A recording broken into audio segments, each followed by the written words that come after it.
Inutile negare che la strage dei candidati, o meglio la rumorosa non presenza di candidati alle europee presi dal Consiglio regionale, si faccia notare come, laddove si combatterà per il Veneto in Europa, non ci saranno candidati zaiani, e questo stupisce per la forza personale e per lo stesso grande consenso del governatore nella sua regione. Ma da politico di razza Zaia sorride alla sventura, probabilmente pregustando il momento della vendetta politica. Vediamo che nelle liste non c'è neanche un consigliere regionale del Veneto.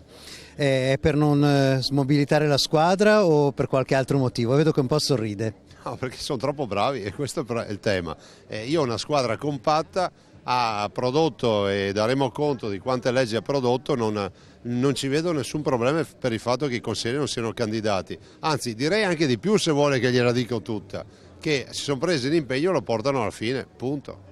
L'autonomia nel frattempo resta ancora impigliata tra le liane della giungla del governo e qui il tono, pur non travalicando mai i limiti, cambia di coloritura, con sfumature di grigio che potrebbero virare al nero. Tiepidezza è ora costante per l'autonomia a Roma, non sono tiepidi invece i veneti sull'autonomia, sono molto calorosi sull'autonomia.